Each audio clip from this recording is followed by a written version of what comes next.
Hello and welcome to another HanDrinksSolo wine info video, this time on the Blanc 2018 made by the Breedekloof estate, Olifantsberg.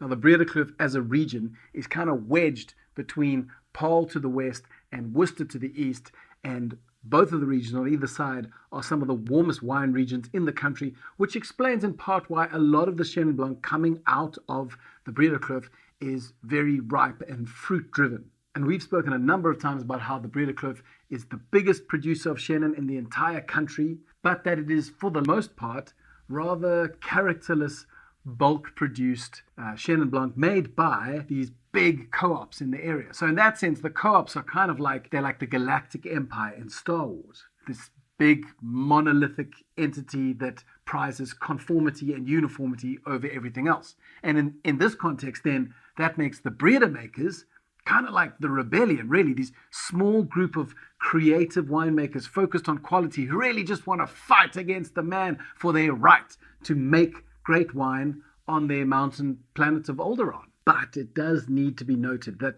there are some really cool business units within the co-op system, like Dashbosh, which is a small label or range of wines that are really quality focused and work with some incredible old vines and just produce fascinating wines. So it's not quite as simple as saying all the co-ops are bad, because they actually do some great stuff. I guess we just have to acknowledge that not all stormtroopers are bad. So if the co-ops are the Galactic Empire and the breeder makers are the rebellion, then Olifantsberg winemaker Elisme Visser is Princess Leia. So not only is she treated like royalty amongst her own people, given that she is the leading viticultural consultant within the little ragtag group of breeder makers, but she's also grown in stature and garnered this respect on a national level as a winemaker of rare ability. The 2018 vintage of this Blanc blend, the one we're drinking now, got her a 4.5-star Platter award and also 94 points from Tim Atkin in his 2019 report.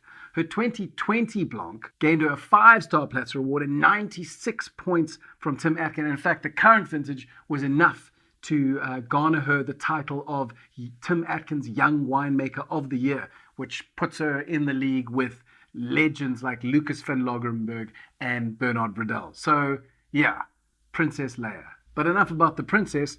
What's in the glass? Well, the Blanc 2018 is got its smallest component being Chenin Blanc, only 11%. The larger two components are made up of Grenache Blanc and Roussanne. Now, club members will be very familiar with Grenache Blanc, mostly because we've covered a whole bunch of them over the last couple of years. We've had a Sonny's Wrist, we've had a KWV Mentors Grenache Blanc, and even the Olifantsberg Grenache Blanc 2017 back in the day. Now, for a good few years, Olifantsberg's Grenache Blanc was always their most powerful Jedi mind trick, right? But over time, waiting in the wings, slowly growing in stature, were Elisme Visser's Roussanne vines, to the point where the fruit that they're producing is now good enough for them to take center stage. Perhaps what's even more exciting is that from 2020, Olifantsberg have released a 100% cultivar Roussanne, which I'm desperately hoping to get my hands on soon so that I can share that with you. And you might say, Han, you seem pretty excited about a weird, obscure grape that no one seems to grow very often. Can it really be that good? But I think we can flip that assertion on its head, because you're right, it is really scarce. In fact, there's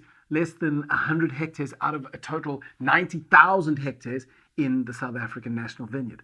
But the amount of awards that Roussanne wines have been raking in means that for all its scarcity, it is dramatically over-delivering in the quality department. In 2021, both Misha Estate and Painted Wolf featured Roussannes in the Wine Mag Niche White Cultivar Report. Here in the club, we featured the Painted Wolf Roussanne. We've also had a Fairview Roussanne, which has now disappointingly been discontinued. But then Chris Williams, the once winemaker for the famed Meerless Estate, has released a Roussanne under his label Foundry, which is also worth getting hold of. And if that isn't enough to satisfy your curiosity, there's also a Doran Vineyard Roussanne and even Stellenbosch stalwarts Rustenburg. In fact, it was Simon Barlow from Rustenburg who, back in 2000, was the very first one to bring Roussanne into South Africa. Now, for the most part, the best Roussannes are going to be coming out of the Voorpaardenberg, but as I've said, Stellenbosch also does feature. Okay, so I'm going to be featuring plenty more Roussannes in the future, and we'll have way more time to talk about it as a cultivar and what it tastes like and how it grows.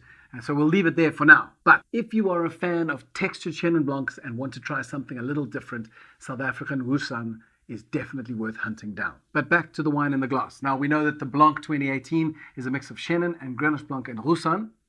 But when we give it a sniff, we'll also pick up some lovely elements of kind of oatmeal and some vanilla and a little bit of nutmeg, which tells us that it has also seen 12 months in oak. And I think as Elisme's kind of icon wine, this is probably the biggest, most generous of the wines in her range. And so the oak is definitely well in proportion to the layers of fruit that you get. And it also contributes a delightfully silky mouthfeel that you might otherwise not have in an unwooded blend. If you have any more questions about Roussanne or Elisme or Olifantsberg or the Breedekloof, feel free to drop them in the section below and I will be sure to get back to you as soon as possible.